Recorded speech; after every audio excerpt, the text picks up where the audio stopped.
potential new Manchester United manager Erik ten Hag is across the sporting pages this morning. What's being said about him?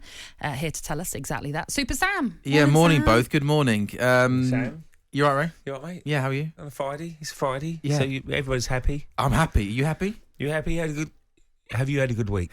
How many times have you been in Harveston this week? He loves the Harveston, Natalie. So I'm well aware. But you haven't asked it's all me going how wrong I through am. his love life. All but, been directed take at people Ray, to the that chat. Harvester. I was coming on to you, Natalie. Be patient. I've had a lovely week, Ray. Thank you very much. Good. It's been a fun week. I've done lots of good stuff. I'm very happy. Harvester? I haven't been to the Harvester this week. I went to the cricket yesterday at the Oval, which was absolutely delightful. No, not a bit of you. Surrey, Hampshire in the county championship. No. Essex. I'll go towards Essex. I reckon about 3,000-4,000 people there. Really? A couple of thousand people, yeah. That's nice. Yeah, how are you, Natalie? I'm very well. Okay. Very well, thank you. Good. This is a really interesting By exclusive. the way, Natalie's got a boyfriend. Because he's usually after any presenter. Laura Woods usually. He's usually Laura. He's all over. calling you out. I should make this perfectly clear to all the season ticket holders in the 6am club. Me and Laura Woods have a wonderful working relationship, and it's nothing. You need to stress this to the bosses it's as well. nothing more than that. It's nothing. You always nothing dress more up than for Laura though when you do the shows with her. You I always think wear your we best should- outfits and I think we should just do your stick to. barnet and- Let's go back, shall we, to Manchester United? Let's let's do go a bit back of- to Manchester United, Laura. Oh, Natalie. Natalie, not Laura. So, yeah. come on, carry on then. Yeah, I was going to until you interrupted me. Go on. This is It's got a bit messy already. This is Natalie. It's going to be a long Friday morning show, isn't it? It's a Sun exclusive by Neil Custis. He says this morning, straight talking Erik ten Hag gave Manchester United Chiefs a stunning, no holds barred dressing down over what exactly is wrong with the club. One high place Old Trafford source said it was like United were being interviewed by Ten Hag rather than the other way round. Ten Hag is said to have ripped the United setup apart, criticising mainly the scouting and recruitment policy. United officials initially took a few days to digest what Ten Hag told them, but concluded that they were rather than be put out, they were impressed by his frank assessment and vision for the club. Good. I love that he's gone in there and he's gone, no, I don't like this, I don't like that, rather than sort of... Well, there's a lot of problems at Manchester United. You've seen over the years, it's a massive club. We all know it's one of the biggest clubs in the world, and it's been real problems. They should be near enough like Man City and Liverpool at the moment, Manchester United, but they're not. So there's a problem somewhere along the line. So he's gone in and said, recruitment's wrong, this is wrong, that's wrong, and he's totally right. So that's fantastic for Manchester United to hear that. If you're a supporter, you'll be very excited about him maybe getting a job then, if I'm being honest. It might be a 5-year period where they have to get back, get people out of the club, get the right people in. They've got the money to do it. So they should be competing again for the Premier League in probably 3 to 5 years. What if you're a player hearing that? So you're a player at Manchester United right now and you're hearing that the potential new manager coming in is basically slated everything at the club. Are you, I mean... You've got to up your game in, Natalie. Are you? Or are you going to be thinking, well, this guy's not having me at all at the moment? Do you know when Arsene Wenger came into Arsenal, I was on trial again, if you know what I mean. Sure. So you have to impress the new manager. You have to say, right, training sessions are very, very important. I'm going to go out there and show that I've got the desire to be an Arsenal player. Manchester United are going to do exactly the same. Every single player, don't care who you are, you could be the best player in the world, you're still on trial. You still got to prove that you can wear that Manchester United shirt and go out every single weekend and do the business. And at the moment, they're on... How can I sort Man United players? They're okay, I'm getting paid well.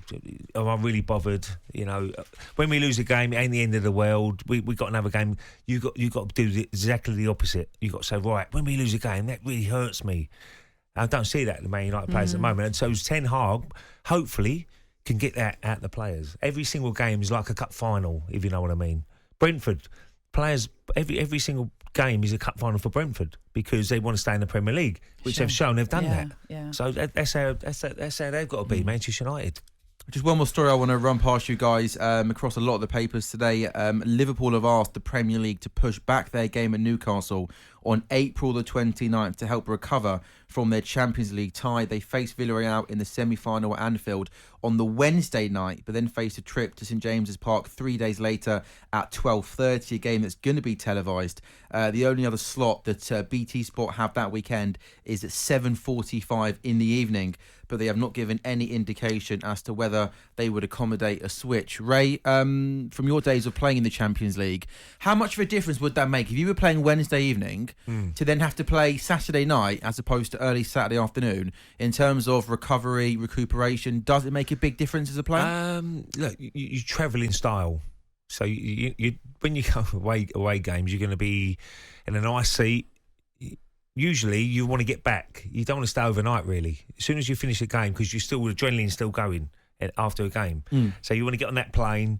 You might wait. You might have a nice lay in the next day, if I'm being honest. And then I don't think that's a big problem for me. This is a home game, though. Liverpool I don't think it's a massive first leg, isn't it? Oh, is it? Yeah. Okay. Well, that's no problem whatsoever. You know, make sure you win the game, momentum, and keep going. When I say tiredness, I don't get that. I really don't. If you're a successful side, you're playing lots of competitions. You can't feel tired. Go out there and perform. Do what you have to do after a game. You know, drink lots of water and hydrate and whatever you got to do. But you can't wait for the next game. And also, I guess if you're winning, if you're in a winning team.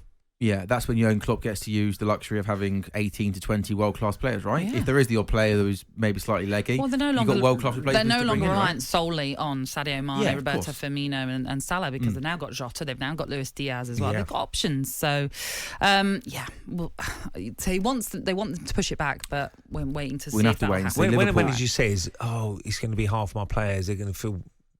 That's an excuse for the players. When they don't perform, I felt a bit tired today. You can't bring that across to the people. So you go out, it's a football match. You got 40,000 people, 50,000 people watching you. Go out and perform. Even if you come off it after 70 minutes. 70 minutes, you do your bit for the 70 minutes and you bring the subs on.